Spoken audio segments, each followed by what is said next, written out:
నమస్తే. గత 10 సంవత్సరాల క్రితం అంటే తెలంగాణ పోరాటం అందరికీ తెలిసిందే. తెలంగాణ విమోచన దినోత్సవమని, అలాగే దీక్ష దివాస్ అని ఇలాంటి రోజుల గురించి ఎవరికైనా తెలుసా?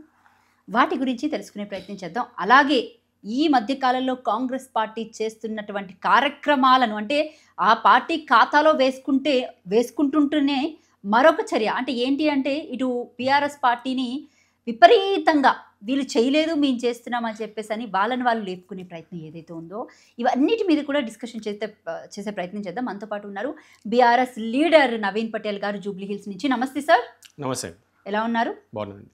రైట్. ఇంకా దీక్ష దివాస్ గురించి ఏం చెప్తారు మీరు? అంటే బేసిక్గా ఇప్పుడున్న వాళ్ళకి తెలియకపోవచ్చు, ఎందుకంటే ఇది ఎప్పుడో జరిగింది కాబట్టి ఒక 10-15 సంవత్సరాల గురించి దాని గురించి ఏం చెప్తారు? సో చూడండి, బేసికల్గా నవంబర్ 29, 2009 బేసికలీ దీక్షా దివస్. ఆ రోజు ఏంటంటే కేసీఆర్ గారు తెలంగాణ రాష్ట్రాన్ని సాధించడం కోసం తన ప్రాణాలను పణంగా పెట్టి తెలంగాణ వచ్చుడో కేసీఆర్ చచ్చుడో అనే నినాదంతో ఆయన దీక్ష చేయడానికి పూనుకున్నారు. సో బేసికల్గా దీక్ష చేయడానికి ఆ దీక్షా దివస్కు ఉన్న ప్రాముఖ్యత తెలంగాణ ఉద్యమంలో ఒక మైల్ స్టోన్ అనమాట అది. సో ఇప్పుడున్న జనరేషన్ వారికి, ముఖ్యంగా జెన్జీ వారికి అసలు దీక్షా దివస్ గురించి, తెలంగాణ ఉద్యమం గురించి కొంచెం నేపథ్యం తెలుసుకొని మనం కొంచెం దానికంటే ముందు పరిణామాలు ఏంటో తెలుసుకుంటే బాగుంటుంది. సో ఇప్పుడు మనం దీక్షా దివస్ గురించి తెలియాలంటే అసలు సెకండ్ అంటే మలిదశ ఉద్యమం ఎందుకు స్టార్ట్ అయింది తెలియాలి. దానికంటే ముందు తొలి తెలంగాణ ఉద్యమం ఎందుకు మొదలైందంటే 1960స్లో. సో అప్పుడు దానికన్నా ముందు తెలియాల్సింది ఏంటంటే అసలు సపరేట్ ఉన్న హైదరాబాద్ స్టేట్ని ఆంధ్రప్రదేశ్తో ఎందుకు కలపాల్సి వచ్చింది అనే విషయం మనం తెలుసుకుంటే బాగుంటుంది. అయితే ఇప్పుడు 1947 ఎప్పుడైతే మనకి స్వాతంత్రం వచ్చిందో బ్రిటిష్ వారు వెళ్ళిపోతున్న టైంలో ఆల్మోస్ట్ ఇండియాలో ఉన్న మిగతా స్టేట్స్ అన్నీ కూడా ఇండియాలో కలవడానికి ఒప్పుకున్నారు, except Jammu and Kashmir and మన Hyderabad state. It was under Nizam. So basically Nizam పాలనలో ఉండే అనమాట. సో ఆ టైంలో ఎప్పుడైతే బ్రిటిష్ వారు వెళ్ళిపోయారో Nizam they were not ready to merge with India. అంటే ఇండియాలో కలవడానికి వాళ్ళు ఒప్పుకోకపోవడం వల్ల సో తర్వాత 1948లో సెప్టెంబర్లో సర్దార్ వల్లభాయ్ పటేల్ గారు మన హోమ్ మినిస్టర్గా ఉన్నప్పుడు సో అప్పుడు దాన్ని హైదరాబాద్ని ఇండియాలో మర్జ్ చేయడానికి ఒప్పుకున్నారు. సో అలా 1948లో హైదరాబాద్ స్టేట్ కూడా అంటే ఇప్పుడున్న తెలంగాణ అప్పుడు హైదరాబాద్ స్టేట్ అంటుండేవారు. సో అప్పుడు దానివల్ల ఇండియాలో కలవడం జరిగింది. సో తర్వాత మళ్ళీ 1964 స్టేట్ రీఆర్గనైజేషన్ యాక్ట్ అని చెప్పి, అంటే సేమ్ భాష మాట్లాడే వాళ్ళందరూ ఒక స్టేట్ ఉండాలి అని చెప్పేసి అప్పుడు ఆంధ్రప్రదేశ్, తమిళనాడు నుంచి ఆంధ్రప్రదేశ్ సపరేట్ అయిన తర్వాత సో ఈ తెలుగు మాట్లాడే వాళ్ళందరూ ఒక స్టేట్గా ఉండాలి. హైదరాబాద్ అప్పటికి ఫైనాన్షియల్గా కానీ బాగా సెటిల్ ఉన్న స్టేట్ అనమాట. సో వీళ్ళిద్దరు ఏం చేశారంటే అప్పుడు మెయిన్గా సెంట్రల్ గవర్నమెంట్, కాంగ్రెస్ గవర్నమెంట్ ఉన్నప్పుడు అంటే ఒక పెద్ద మనిషి ఒప్పందం అని చెప్పేసి ఒక 14 అంశాల మీద ఇద్దరిని కూర్చోబెట్టి, అంటే ఇటు తెలంగాణలో ఉన్న ముఖ్యులని అటు ఆంధ్రప్రదేశ్లో ఉన్న ముఖ్యులని కూర్చోబెట్టి ఈ 14 అంశాల మీద మీరు ఒక అగ్రిమెంట్కి రండి, మీరు కొన్ని రోజులు కలిసి చూడండి అని చెప్పేసి ఒక అగ్రిమెంట్ మీద తెలంగాణని, ఏపీని కలపడం జరిగింది. సో అలా జరిగిన తర్వాత 1969లో ఫస్ట్ మన ఉద్యమం స్టార్ట్ అయింది. అప్పుడున్న పాలకులు ఏం చేశారంటే వాళ్ళు ఇచ్చిన ఒప్పందం ప్రకారం నడుచుకోకుండా మెయిన్గా ఆ 14 అంశాలు ఏవైతే ఉన్నాయో అందులో నీళ్ళ గురించి, నిధుల గురించి, ఉద్యోగాల గురించి, స్థానికత గురించి, రాజకీయాల అవకాశాల గురించి తెలంగాణ వారికి ప్రాముఖ్యత ఇస్తామని చెప్పేసి ఆ 14 అంశాల మీద అయితే ఇద్దరు ఒప్పుకోవడం జరిగింది. కానీ అప్పుడున్న పాలకులు వాటిని ఇంప్లిమెంట్ చేయకుండా తెలంగాణ వారికి అన్యాయం చేయడం జరుగుతుండే అనమాట. సో ఇలాంటి జరుగుతున్న తరుణంలో అప్పుడు ఫస్ట్ తెలంగాణ ఉద్యమం అనేది స్టార్ట్ అయింది 1969లో. సో అప్పుడు ఉన్న పాలకులు కానీ అందరూ, అప్పుడున్న రాజకీయ నాయకులు విద్యార్థులని వాడుకొని తెలంగాణ ఉద్యమం టైంలో దాదాపు 360 మంది స్టూడెంట్స్ చనిపోవడం జరిగింది.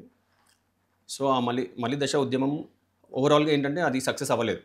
సో సక్సెస్ అవ్వకపోవడం వల్ల మళ్ళీ 2000లో కేసీఆర్ గారు మళ్ళీ టీఆర్ఎస్ పార్టీ స్థాపించి ఫస్ట్ మళ్ళీ దశ ఉద్యమంలో జరిగిన తప్పులేంటో తెలుసుకొని దాన్ని జరగకుండా తెలంగాణను ఎట్లయినా సాధించాలి అని అప్పుడు జరిగిన మిస్టేక్స్ అన్నీ చేయకుండా 2000లో టీఆర్ఎస్ పార్టీ స్థాపించి ఉద్యమంకి వెళ్ళడం జరిగింది. సో దాదాపు 14 సంవత్సరాలు ఆయన పోరాటం చేస్తున్నారు. ఆ పోరాటం చేస్తున్న క్రమంలో 2009లో ఇంకా అవ్వట్లేదు అని చెప్పేసి నా ప్రాణాలు పణంగా పెట్టైనా సరే నేను తెలంగాణ తీసుకొస్తాను అని చెప్పి నవంబర్ 29 నేను దీక్షకు పూనుకోవడం జరిగింది. సో దాదాపు ఆయన 11 రోజులు దీక్ష చేసిన తర్వాత అప్పుడు కేంద్ర ప్రభుత్వం ఒప్పుకొని తెలంగాణ రాష్ట్ర ప్రకటన చేయడం జరిగింది. సో ఈ విధంగా నవంబర్ 29 దీక్షా దివస్గా అందరం జరుపుకోవడం జరుగుతుంది. అంటే ఆ టైంలో ఆయన కేసీఆర్ చచ్చుడో లేకపోతే తెలంగాణ వచ్చుడో ఏదైతే నినాదం ఉందో ఆ టైంలో నిజంగా కేసీఆర్కి ఏదైనా జరుగుంటే ఈ రోజు అసలు తెలంగాణ రాష్ట్రం వచ్చేదా?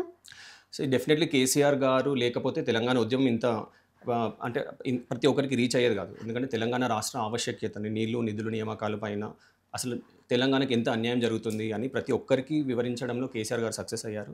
అంటే హైదరాబాద్లో సిటీలో ఉన్న పబ్లిక్‌కి కాకుండా విలేజెస్‌లో ఉన్న పబ్లిక్‌కి కూడా అర్థమయ్యేలాగా ఉద్యమాన్ని తీసుకెళ్ళడం జరిగింది. అంటే సకల జనులు కూడా పాల్గొన్నారు సమ్మెలో అప్పుడు. సో ఇదంతా కేసీఆర్ గారి వల్లే జరిగింది. అప్పుడు మేము స్టూడెంట్స్‌గా ఉన్నాం అప్పుడు. ఉద్యమం జరుగుతున్న టైంలో మేము కూడా ఉద్యమంలో పాల్గొనడం జరిగింది. సో అంటే ఆ ఆవశ్యకత ఏంటి అని తెలియలేదు జనాలకు బేసికల్‌గా. ఉద్యమం టైంలోనే పోలీసులు లాఠీ చార్జ్ చేయడం కానీ, పోలీసుల కేసులు పెట్టడం కానివ్వండి, అవును. లేకపోతే ఇంకా చాలా చర్యలు అంటే కొంతమంది ఆత్మహత్య ఆత్మహత్య చేసుకోవడం కదా, ఇలాంటివన్నీ చూసినప్పుడు మీకేమనిపించింది? సో ఇలాంటివన్నీ చూసిన తర్వాత డెఫినెట్‌గా ఒక తెలంగాణ బిడ్డగా ముఖ్యంగా కేసీఆర్ గారు కూడా చాలా బాధపడడం జరిగింది. తెలంగాణ కోసం ఏ ఒక్కరు కూడా ఇంకా అమరులు అవ్వద్దు అని చెప్పేసి అమరవీరులు అప్పటికి చాలామంది ఆత్మహత్య చేసుకోవడం జరిగింది.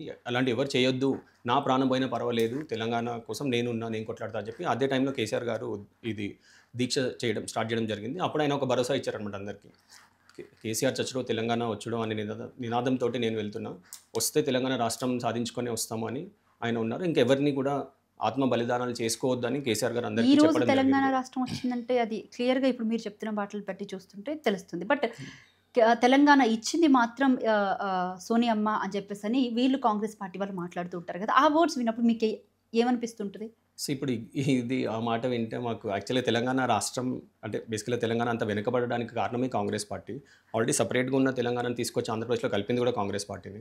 అది కూడా ఒక ఒప్పందం ప్రకారం. ఆ ఒప్పందం నెరవేర్చకుండా మళ్ళీ ఇబ్బంది పెట్టి చాలామంది విద్యార్థులు అమరులైనారు. ఎంతోమంది అమరులయ్యారు ఉద్యమం కోసం, తెలంగాణ రాష్ట్రం సాధించడం కోసం. హ్మ్. సో వాళ్ళే ప్రాబ్లమ్ క్రియేట్ చేసి వాళ్ళే ఇచ్చామనుకోవడం అది ఒకవేళ ఉద్యమం ఇంత తారాస్థాయికి చేరకముందు ఇచ్చుంటే వాళ్ళు ఇచ్చామని అనుకోవచ్చు. కానీ వాళ్ళు ఇచ్చింది కాదు, మేము సాధించుకున్నాం. బేసికల్లీ తెలంగాణ ఉద్యమం అనేది జరిగి ఉండకపోతే, ఇంత కొట్లాట జరిగి ఉండకపోతే తెలంగాణ వచ్చేది కాదు డెఫినెట్లీ.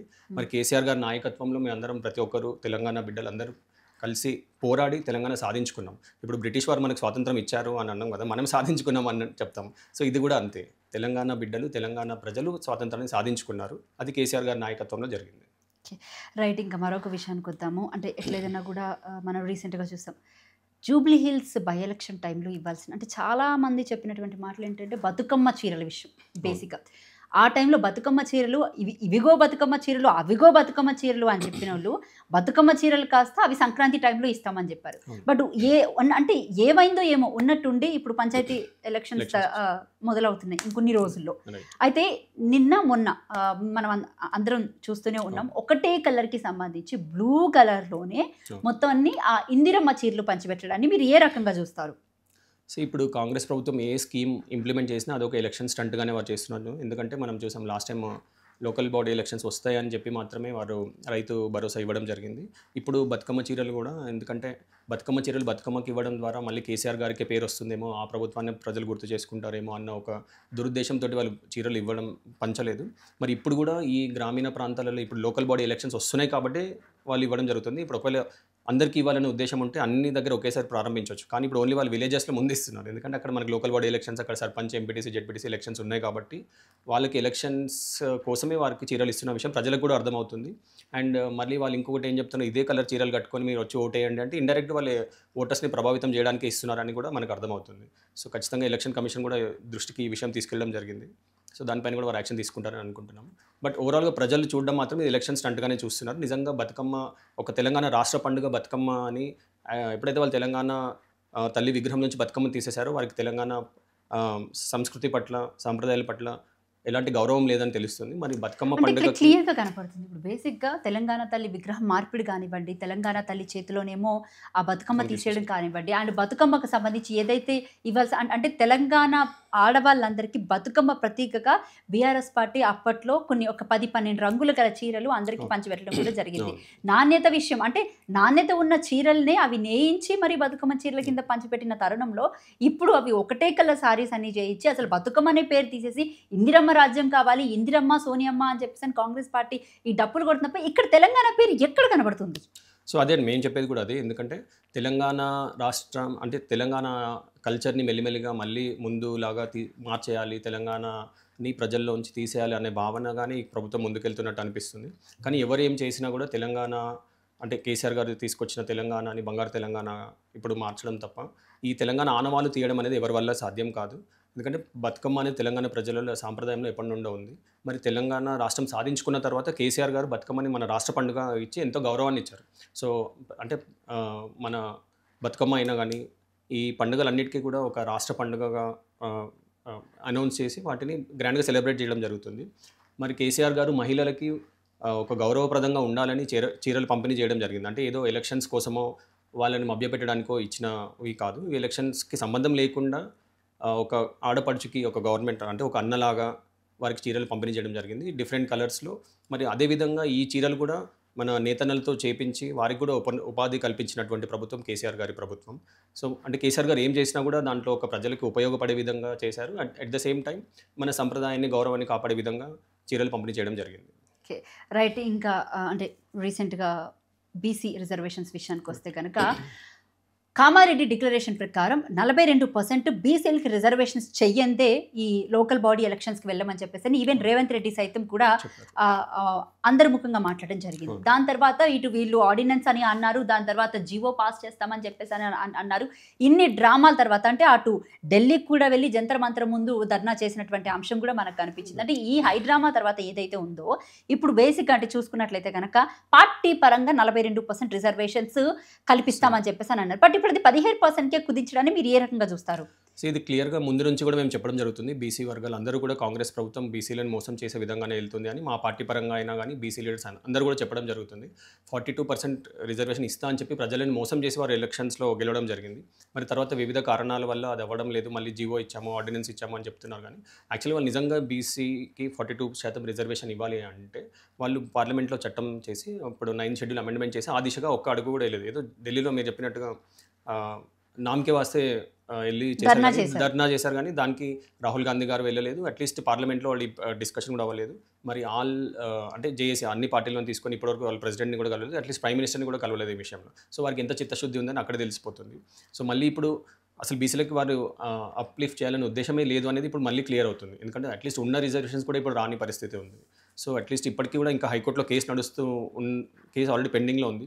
సో అట్లీస్ట్ ఆ కేసు అయ్యే వరకు ఇప్పుడు నెక్స్ట్ మంత్ 12కి హియరింగ్ ఉంది. అప్పటి వరకు కూడా ఆగకుండా వీళ్ళు అర్జెంట్గా ఎలక్షన్ నోటిఫికేషన్ ఇవ్వాల్సిన అవసరం ఏముందని వారికి కూడా ప్రజలకి ఇంకా అర్థం అవ్వట్లేదు. అంటే ప్రజలను మోసం చేయడానికి క్లియర్గా ఈవెన్ కోర్టు కూడా ఏం చెప్పింది, పాత పద్ధతిలోనే మీరు ఎలక్షన్స్ వెళ్ళొచ్చు అని చెప్పేసి అంటే అది 23% ఉండేది. అంటే బీఆర్ఎస్ గవర్నమెంట్ అనౌన్స్ చేసినటువంటి ఏదైతే ఉందో ఆ పర్సంటేజ్ ప్రకారంగానే వెళ్ళకుండా ఎందుకు అంటే పార్టీ పరంగా కూడా 15%కి కుదించి ఎలక్షన్స్కి వెళ్ళాల్సినంత అవసరం ఏమొచ్చిందంటారు? సో ఎగ్జాక్ట్లీ అదే అండి. అంటే పార్టీలో నిజంగా కూడా బీసీ ఎస్సీ ఎస్టీ వర్గాలకు వారు న్యాయం చేయాలి అనుకుంటే అలా చేసేవారు కాదు.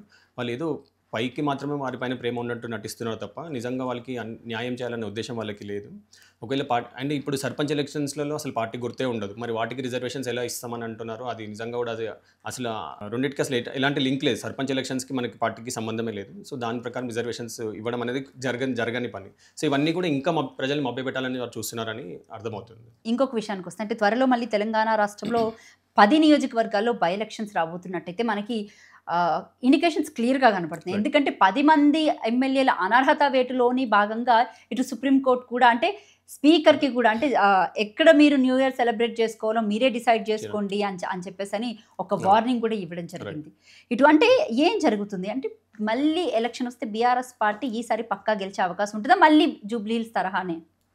ఇప్పటివరకు జరిగిన ఎలక్షన్స్ అన్నీ ఒక విధంగా జరిగాయి, జూబ్లీహిల్స్లో మాత్రం ఒక విధంగా జరిగినాయి. ఇప్పుడు మనం ఎట్లయితే చూసాము బీహార్లో కాంగ్రెస్ ఓడిపోవడానికి ఏదైతే కారణం ఉందో ఖచ్చితంగా అదే రీజన్తో జూబ్లీహిల్స్లో బీఆర్ఎస్ పార్టీ ఓడిపోవడం జరిగింది. సో వారు మొత్తం ఇది ఫ్రీ అండ్ ఫెయిర్ ఎలక్షన్ జరగలేదని యావత్ తెలంగాణ రాష్ట్రం దేశం మొత్తం కూడా చూడడం జరిగింది. సో ఒక ఫ్రీ అండ్ ఫెయిర్ ఎలక్షన్ జరిగి ఉంటే ఖచ్చితంగా జూబ్లీహిల్స్లో కూడా గెలిచేవాళ్ళు. వాళ్ళు అన్ని ఇబ్బంది పెట్టినా అంటే వాళ్ళు అంటే వాళ్ళు ప్రజలను ఎంత భయపెట్టినా డబ్బులు పంచారు అన్ని చాలా విధాలుగా ప్రజల్ని మభ్యపెట్టడానికి ట్రై చేస్తారు. వాళ్ళంతా చేసినా కూడా బీఆర్ఎస్ పార్టీకి మాకు 74,000 చేంజ్ వచ్చాయి. So that's not a small number. So BRS party cadre వాళ్ళు ఎంత భయపెట్టినా కూడా అన్ని ఓట్లు వేశారు. డెఫినెట్లీ మేము ఎలక్షన్స్కి ముందే కేటీఆర్ గారు 23,000 దొంగ ఓట్లు ఉన్నాయి అని చెప్పేసి ఈసీకి కంప్లైంట్ కూడా ఇవ్వడం జరిగింది. సో అవి కనుక జరిగి ఉండకపోతే వాళ్ళు ఈసీ వాళ్ళు యాక్షన్ తీసుకుని ఆ దొంగ ఓట్స్ తీసేసి ఉంటే ఖచ్చితంగా మేము డెఫినెట్లీ గెలిచేవాళ్ళం. అండ్ నెక్స్ట్ జరిగే బై ఎలక్షన్స్లో ఏవైతే 10 బై ఎలక్షన్స్ వస్తాయనుకుంటున్నామో అక్కడ ఖచ్చితంగా కూడా బీఆర్ఎస్ పార్టీ గెలుస్తుంది. దానం విషయానికి వస్తే ఏం చెప్తారు? కడియం శ్రీహరి విషయానికి వస్తే ఏం చెప్తారు? సో చూడండి, ఇప్పటికి కూడా కడియం శ్రీహరి గారు నిన్నిచ్చిన స్టేట్మెంట్ కూడా నేను రాజీనామా చేయను అని మాట్లాడడం జరుగుతుంది. సో అంత సీనియర్ అయ్యి ఉండి రాజకీయాలలో ఆయన ఎంతో అనుభవం ఉన్న వ్యక్తి. సో ఆయన ఎంతోమంది ఎన్నోసార్లు ఎమ్మెల్యేగా గెలవడం జరిగింది, మినిస్టర్గా కూడా చేశారు. సో ఆయన యాంటీ డిఫెక్షన్ లా గురించి ఆయనకు తెలియకపోవడం అనేది ఉండదు. ఒక పార్టీ గుర్తు మీద గెలిచి ఇంకో పార్టీకి వెళ్ళి ఇంకో పార్టీలో ఉండడం అనేది ప్రజలు యాక్సెప్ట్ చేయరు. ఖచ్చితంగా కోర్టులో కేసు గెలుస్తామనే నమ్మకం బీఆర్ఎస్ పార్టీకి ఉంది. అండ్ ఖచ్చితంగా ఇప్పుడు మనం చూసినట్టయితే ముఖ్యంగా ఖైరతాబాద్లో డెఫినెట్లీ వస్తుంది. ఎందుకంటే ఆల్రెడీ దానం నాగేందర్ గారు బీఆర్ఎస్ పార్టీలో గెలిచి కాంగ్రెస్ నుంచి ఎంపీగా పోటీ చేయడం జరిగింది. సో ఖచ్చితంగా అతి త్వరలో ఖైరతాబాద్ ఎన్నిక మాత్రం ఖచ్చితంగా వస్తుంది. అంటే ఇటు బండ్ల కృష్ణమోహన్ రెడ్డి కూడా నేను ఇంకా బీఆర్ఎస్ పార్టీలోనే ఉన్నాను. గద్వాల్లో మీటింగ్ జరిగినప్పుడు బేసిక్‌గా నాకు అనారోగ్యంగా ఉంది. అందుకే నేను రాలేకపోయాను అని చెప్పేసని ఒక ప్రముఖ ఛానల్‌కి ఇచ్చినటువంటి ఇంటర్వ్యూలో చెప్పడం జరిగింది. దాని గురించి ఏం చెప్తారు మరి?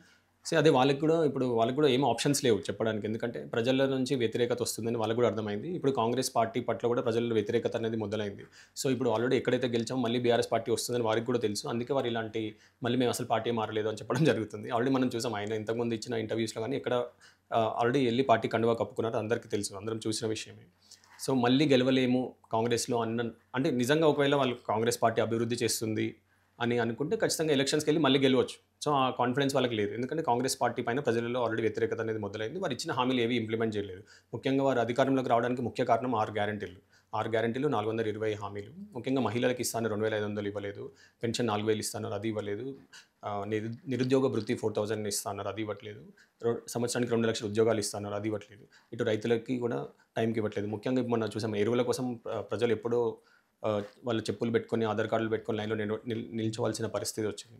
పోనీ అంత కష్టపడి పంట పండించిన తర్వాత పంట టైంకి కొంటున్నారంటే అది కొనట్లేదు. నిన్న కాక మొన్న చూసాం మనం. పత్తి పండించిన పత్తి పంట కూడా వారికి కొనేవారు లేరు. అంత వేస్ట్ అవుతుంది. సో రైతులు కానీ, ఉద్యోగులు కానీ, వ్యాపారస్తులు కానీ, విద్యార్థులు ముఖ్యంగా మనం చూసాం స్కాలర్‌షిప్స్ విషయంలో వాళ్ళు పెండింగ్ స్కాలర్‌షిప్స్ ఫీజు రీయింబర్స్‌మెంట్ చేయకుండా కాలేజీ యాజమాన్యాలని వేధిస్తూ ఉన్నారు. అంటే ఏమైనా వాళ్ళు ఫీజు రీయింబర్స్‌మెంట్ గురించి అడిగితే వీళ్ళ పైన ఎంక్వైరీ చేసేసి కమిషన్ చేయడం అట్లా బెదిరించి కాలేజెస్ రీఓపెన్ చేస్తున్న పరిస్థితి. అంటే ఏ ఒక్క సెక్టర్ కూడా ఈ కాంగ్రెస్ ప్రభుత్వ 2 సంవత్సరాల పాలనలో హ్యాపీగా లేరు.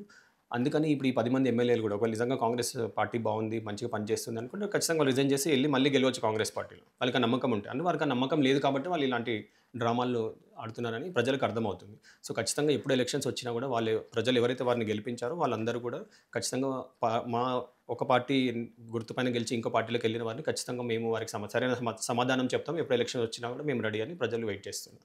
ఓకే. రైట్. ఇంకా ఫార్ములా ఈ కార్ రేస్ విషయానికొస్తే ఏం చెప్తారు? ఎందుకంటే ఇటు గవర్నర్ కూడా ఎంక్వైరీకి ఆమోదం తెలపడం జరిగింది. రైట్. అంటే ఇటు కేటీఆర్ సైడ్ కూడా ఫెయిర్ ట్రాన్సాక్షన్స్ అన్నీ ఉన్నాయి. అండ్ క్విడ్ ప్రోకో జరగలేదు, ఏం జరగలేదు అని చెప్పేసి ఆయన క్లియర్ కట్‌గా చెప్తూ ఉన్నారు.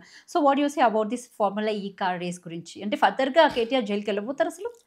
అలాంటిది ఏముండదు. ఎందుకంటే అక్కడ ట్రాన్సాక్షన్ జరిగిందని అందరికి క్లియర్‌గా చెప్పాను. ఇప్పుడు వాళ్ళు డబ్బులు ఇచ్చాము అని ఇక్కడ నుంచి డబ్బులు వెళ్ళినాయి అక్కడ వాళ్ళు తీసుకున్నారు. So everything is fair and clear. So అక్కడ అసలు అంటే ఆ ట్రాన్సాక్షన్ జరగకూడదు అని ఏం లేదు. ఇక్కడ మెయిన్‌గా మనకి ఏం అర్థమవుతుంది అంటే ఇప్పుడు మళ్ళీ లోకల్ బాడీ ఎలక్షన్స్ వస్తున్నాయి కాబట్టి ప్రజల దృష్టి మార్చడానికి ఇది ఒక డైవర్షన్ పాలిటిక్స్‌గానే ఈ కేస్‌ని తెర ముందుకి తీసుకొచ్చారని అనుకుంటున్నాము. ఇంతకుముందు ఎలక్షన్స్ అప్పుడు కూడా ఎప్పుడు ఎలక్షన్స్ ఉన్నా కూడా లాస్ట్ టైం కాళేశ్వరం కమిషన్ అని చెప్పి అలా టైం పాస్ చేయడం జరిగింది. అంటే ప్రజల అటెన్షన్ డైవర్షన్ చేయడానికి మాత్రమే ఇలాంటివి వారు చేస్తున్నారు. ఒకవేళ ఇదే నిజమైతే ఆల్మోస్ట్ 2 ఇయర్స్ అవుతుంది వీళ్ళు గవర్నమెంట్‌లోకి వచ్చి. సో ఒకవేళ నిజంగా ఏమైనా జరిగి ఉంటే ఇప్పటికి వాళ్ళు ప్రూవ్ చేసి ఉండాలి. సో ఫార్ములా ఈ విషయంలో అలాంటిది అవకతవకలు ఏమి జరగలేదు. డెఫినెట్లీ ఫార్ములా ఈ రావడం వల్ల మన హైదరాబాద్‌కి కానీ మొత్తం భారతదేశానికి చాలా పేరు రావడం జరిగింది. దాంతోపాటు ఇన్వెస్ట్మెంట్స్ కూడా రావడం అంటే జరిగింది. ఎందుకు కాంగ్రెస్ పార్టీ ఈ కేసుని ఇంత డ్రాగ్ చేస్తుంది? అంటే బేసిక్‌గా ఈ పాలనని పక్కన పెట్టేసి ఓన్లీ దీని మీదే కాన్సంట్రేషన్ చేయడానికి గల కారణాలు ఏంటి? వీటినే ఎక్కువ హైలైట్ చేయడానికి గల రీజన్స్ ఏంటి? బేసికలీ వాళ్ళ వైఫల్యాలని కవర్ చేసుకోవడానికి వాళ్ళు ఎప్పుడు ఇలాంటివి అంటే ప్రజలు ప్రశ్నిస్తున్నారు. ఎందుకంటే ఇప్పుడు బీఆర్ఎస్ పార్టీ ప్రతిపక్షంలో ఉండి ప్రభుత్వ వైఫల్యాన్ని ప్రశ్నిస్తుంది. ఏ అంశం తీసుకున్నా కూడా ఇప్పుడు బీఆర్ఎస్ పార్టీ ఒక జనతా గ్యారేజ్ లాగా అయింది. ఎందుకంటే ఎంతో లగచర్ల విషయంలో కానీ హెచ్సియు భూముల విషయంలో కానీ చాలా చూసాం. ఎన్నో విషయాల్లో కూడా బీఆర్ఎస్ పార్టీకి ఎక్కడ అన్యాయం జరిగినా ముఖ్యంగా హైదరాబాద్లో హైదరాబాద్లో ఎంతోమంది వచ్చి బీఆర్ఎస్ పార్టీలో జనతా గ్యారేజ్ లాగా అయింది. అందరూ వచ్చి కంప్లైంట్ ఇవ్వడం జరుగుతుంది. ఎక్కడ అన్యాయం జరిగినా కూడా అక్కడ బీఆర్ఎస్ పార్టీ వెళ్ళి ప్రజల పక్షాన్ని నిలబడుతుంది. సో ఇవన్నీ తట్టుకోలేక వాళ్ళ వైఫల్యాలను కవర్ చేసుకోవడానికి మాత్రమే ఈ కేసులు ఉన్నాయని చెప్పేసి ప్రజల అటెన్షన్ డైవర్షన్స్కి మాత్రమే ఇవి వాళ్ళు ఉపయోగిస్తున్నారు. కేవలం డైవర్షన్ పాలిటిక్స్ మాత్రమే. ఒకవేళ అందులో ఏమైనా అవకతవకలు జరిగి ఉంటే వాళ్ళకి ఎన్ని రోజులు పట్టదు ప్రూవ్ చేయడానికి. అంటే అసలు ఏం లేదు కాబట్టి వాళ్ళు జస్ట్ ప్రొలాంగ్ చేసుకుంటూ దాన్ని డైవర్ట్ చేస్తున్నారు తప్ప అందులో అసలు జరిగింది ఏమీ లేదు. Right. Thank you sir. Thank you so much. మీ విలువైన సమయాన్ని మాకు కేటాయించినందుకు. ఇది జూబ్లీ హిల్స్ బీఆర్ఎస్ లీడర్ నవీన్ పటేల్ గారితో ప్రత్యేక ఇంటర్వ్యూ. మరొక ఇంటర్వ్యూతో మళ్ళీ కలుద్దాం. Thank you.